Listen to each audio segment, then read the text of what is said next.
నమస్తే, welcome to our channel. నేను సిరి. ఎన్నికలు జరిగిన తర్వాత ఫలితాలు వచ్చిన తర్వాత వైసీపీ పార్టీలో అయితే తొలి వేటు వేయడం జరిగింది.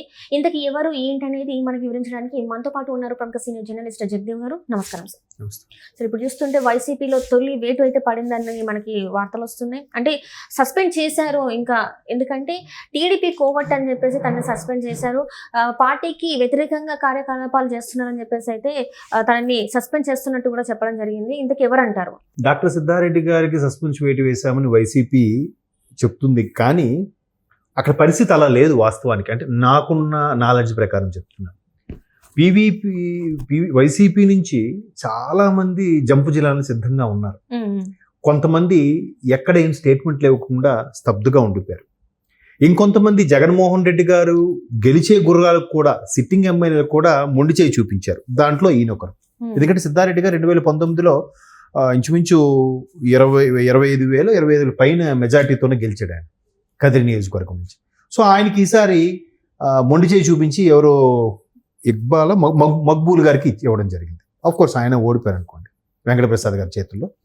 అయితే ఇప్పుడు ఇట్లా ఎవరెవరికైతే ఇవ్వకుండా సిట్టింగ్ ఎమ్మెల్యేలకి ఖచ్చితంగా గెలుపు గుర్రాలనుకున్న వారికి మొండి చేయి చూపించారో వాళ్ళందరూ కూడా ఏమి మాట్లాడక స్తబ్దుగా అలా ఉండిపోయారు. అలా ఉండిపోవడం అంటే దాని అర్థం ఏంటి? ఒకటి, పార్టీ విధి విధానాలు నచ్చకపోవడం అవ్వాలి, లేదా పక్క పార్టీ వైపు తొంగు చూపులను చూస్తుండాలి. సో పక్క పార్టీ వైపు తొంగు చూపులు చూస్తున్నారు, అలాగే అక్కడున్న వాళ్ళతో ఓడిపోయే ప్రయత్నం చేస్తున్నారు అనేది వాస్తవం. ఇప్పుడు కూటమిలో కూడా జరిగాయి కదా. ఇప్పుడు ఆ జనసేన అభ్యర్థి మహేష్, పోతిన మహేష్ ఎవరు, ఆయనకి టికెట్ ఇవ్వకపోయేసరికి ఆయన రెబల్గా మారి వైసీపీలో వెళ్ళిపోయాడు. ఏమైంది? సహజం. ఇప్పుడు ఈయనకి కూడా డాక్టర్ సిద్ధారెడ్డి గారికి ఇవ్వకపోతే ఖచ్చితంగా రెబల్ అవుతాడుగా. రెబల్ అయ్యి పోటీ చేయకుండా ఏం చేశాడు? ఈయన స్తబ్దుగా ఉండిపోయాడు. దాన్ని వీళ్ళేమంటున్నారు, ఈ టీడీపీకి ఫేవర్గా పనిచేస్తున్నాడు, టీడీపీకి కోర్టుగా ఉన్నాడు, అందుకే మనం సస్పెన్షన్ వేటు వేసాము. వాళ్ళు కూడా ఎప్పటి నుంచో చూస్తున్నారు, ఎప్పుడు సస్పెన్షన్ వేటేస్తాడా అని. ఎప్పుడు పక్క పార్టీలకు వెళ్ళిపోదామా, లేదా ఈ ప్రభుత్వం ఎలాగో గతంలో వీళ్ళు చేసిన అరాచకాలు అనేవి రోజు రోజుకు ఒక్కొక్కటిగా బయటకు వస్తున్నాయి.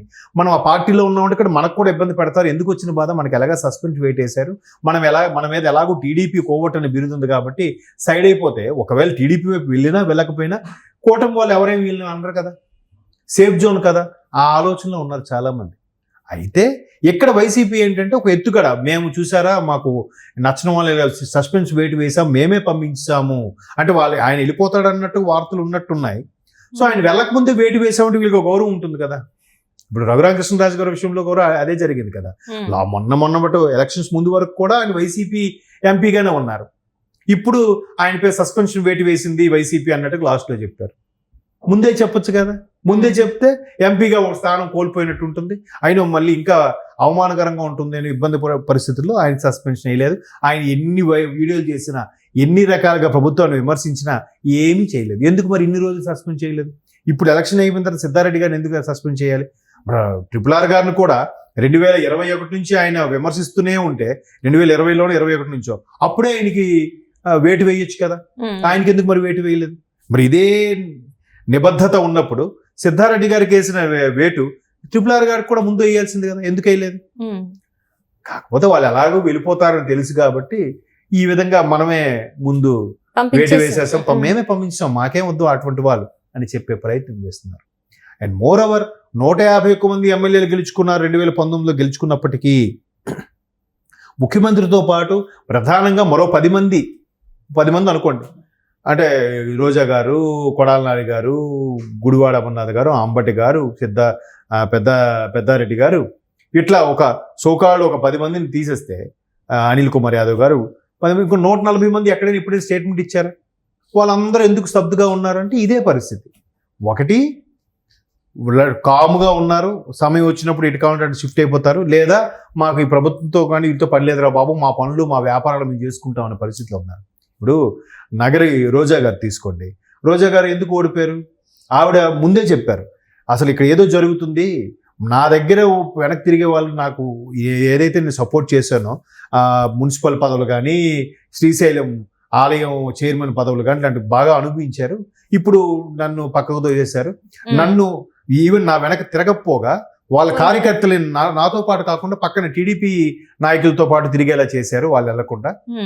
ఖచ్చితంగా గెలుస్తానన్న నమ్మకం కోల్పోయింది అన్నట్టుగా కౌంటింగ్ రోజు బయటకు వచ్చి, పోలింగ్ రోజు బయటకు వచ్చి ఆవిడ వాపోయాను. సో అటువంటి పరిస్థితులు ప్రతి దగ్గర ఉన్నాయి. ఈ సోకాల్ 140 మంది కూడా నాకు తెలిసిన ఒక పెద్ద రియల్ ఎస్టేట్ యజమాని అక్కడ గుంటూరు డిస్ట్రిక్ట్లో ఒక ఎమ్మెల్యే. ఆయన ఏం చేశాడు, చూశాడు ఏ పథకాలు లేవు, ఏ ప్రాజెక్టులు ఏమీ లేదు, ప్రజలకి ఎమ్మెల్యే ఒక రబ్బర్ స్టాంప్ అయిపోయింది. ఇంకెందుకు ఆయన బిజినెస్ హైదరాబాద్ కాన్సన్ట్రేట్ చేసి ఇక్కడ ఆయన బిజినెస్ డెవలప్ చేసుకున్నాడు. ఆయన పేరు అనవసరం. అట్లా చాలా మంది ఉన్నారు. ఎలా ఇంకొంతమంది సిట్టింగ్లకి ఇవ్వకపోతే ఎంత బాధ ఉంటుంది, అంతే కదా. మరి నేను గెలిచి చూపిస్తాను రా అన్నోళ్ళు కూడా చేయకపోతే, సరే నాకు ఇవ్వలేదు కదా, నాకు ఎందుకు, గెలిస్తే అంటే ఓడిపోతే నాకేంటి అనే ఫీలింగ్ వచ్చేస్తుంది కదా. ఇక్కడ కూటమిలో ఒక్కరు చెప్పిన వాళ్ళకి బుజ్జగించే ప్రయత్నం చేయడమో, చంద్రబాబు నాయుడు గారు ఫోన్ చేసి మాట్లాడడం చేశారు. అక్కడ చేయలేదుగా అయ్యగారు. మన బొమ్మ పెడితే ఎవడైనా గెలుస్తాడులే అనే ఫీలింగ్లో ఉన్నప్పుడు అతను ఎందుకు ఫోన్ చేస్తారు జగన్మోహన్ రెడ్డి గారు? చేయలేదు. చేయకపోయినప్పుడు ఏమవుతాడు? ఖచ్చితంగా రెబల్గా మారుతాడు, జంపు జిల్లాని అవుతాడు, లేదా సైలెంట్గా ఉండి తడిగొడ్డతో పీకలు కోసేద్దాం అన్నట్టు కూడా ఉంటారు. రాజకీయాల్లో ఏదైనా సాధ్యమే. సో దాన్ని వీళ్ళు వెళ్ళిపోతున్నారు అనే దానికన్నా మేమే సస్పెండ్ చేస్తామంటే ఆ లెక్క వేరు కదా.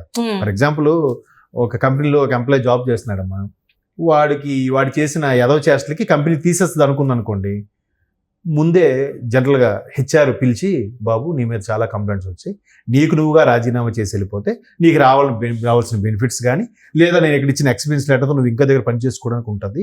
లేదు మేము డిస్మిస్ చేసాం, టెర్మినేట్ చేసామనంటే నీ కెరీర్కే మచ్చ, నీకే మార్కు అన్నట్టుగా ఉంటుంది. సో ఇక్కడ కూడా వాళ్ళు సస్పెండ్ చేస్తారంటే వీళ్ళకి పరువు దక్కినట్టేగా. మేమే ముందు ఆయన వెళ్ళిపోకముందు మేమే సస్పెండ్ చేస్తాంగా, మేమే పార్టీలోంచి తీసేసాంగా అని చెప్పుకోవడానికి ఉంటుందని ఈ విధంగా బహిరంగ లేఖ రిలీజ్ చేశారేమో పార్టీ. ఇంతకుముందు వీడియోలో ఏదో లింక్లో బహిరంగ లేఖ కూడా చూశాను, కేంద్ర కార్యాలయం వైసీపీ అన్నట్టుగా. మేబీ కేంద్ర కార్యాలయం అంటే అక్కడ ఎవరో జనరల్ సెక్రటరీయో లేదా ఎవరో అధ్యక్షులు సంతకం ఉండాలిగా. దాని సంతకం అయితే లేదు దాని మీద, లెటర్ మీద. సో మొత్తానికి పేపర్ ప్రకటన అయితే సస్పెండ్ చేస్తున్నట్టుగా వచ్చింది. అలా వెళ్ళిపోయిన అందరూ కూడా చాలా హ్యాపీ ఫీల్ అవుతారు. అబ్బాయి మాకు ఇంకా ఇదంతా వదిలేసిందిరా బాబు, మేము నచ్చినట్టు అయితే వేరే పార్టీలోకి వెళ్తాం, లేదా న్యూట్రల్గా ఉండి మా పనులు మా బిజినెస్ మేము చేసుకుంటాం. అది అంటే ఇప్పటి వరకు ఇది ఇతను తొలి వ్యక్తి. ఆ తర్వాత ఇంకెవరైనా ఉన్నారంటారా, లేకపోతే ఇక్కడతో అయిపోతుంది అంటారా? మరి అది ఇతను తొలి వ్యక్తి అని మీరు అంటున్నారు. చాలా మంది మానసికంగా వేరే పార్టీలోకి వెళ్ళిపోయారు. కాకపోతే వైసీపీ అనేది అతి బీభత్సంగా ఆడేసుకుంది కాబట్టి టీడీపీలోకి వెళ్ళలేని పరిస్థితి. టీడీపీలోకి వెళ్ళారు, జనసేనలోకి కూడా వెళ్ళారు. అప్పుడు అలాగే బీజేపీలోకి వెళ్తామంటే బీజేపీ కేంద్ర పార్టీ, అది లోకల్ పార్టీ కాదు. లోకల్గా ఎవడో సోపేసి వెళ్ళిపోవడానికి సెంట్రల్ లెవెల్లో రికమెండేషన్లు అన్ని ఉంటే కానీ జరగదు. ఇక్కడ పురంధేశ్వర గారిని కలిసి అమ్మమ్మ కొద్ది చూడండి అంటే ఆవిడ చెప్పేస్తుంది, ఒకసారి అధిష్టానంతో మాట్లాడి చెప్తానుండమ్మా అని చెప్తారు. ఎందుకు బీజేపీ వాళ్ళతో ఎలాగో విమర్శలు గట్రా చేయలేదు కూడా, ఒక బీజేపీ ఒకటే ఆప్షన్ ఉంది. సో ఆప్షన్ లేదు కాబట్టి జనసేనలోకి వెళ్ళడానికి కానీ టీడీపీలోకి వెళ్ళడానికి అందుకు స్తబ్దుగా సైలెంట్గా ఉండిపోతున్నారు. చాలా మందికి ఉంది అది. లక్కీ ఏంటంటే ఈయన ఈ పార్టీ సస్పెండ్ చేసింది కాబట్టి ఇంకా ఈయన హ్యాపీ. అయితే వేరే పార్టీకైనా విచ్చలవిడిగా ఫ్రీగా వెళ్ళిపోవచ్చు, లేదా తన పనులు తను చేసుకోవచ్చు. Right, thank you so much.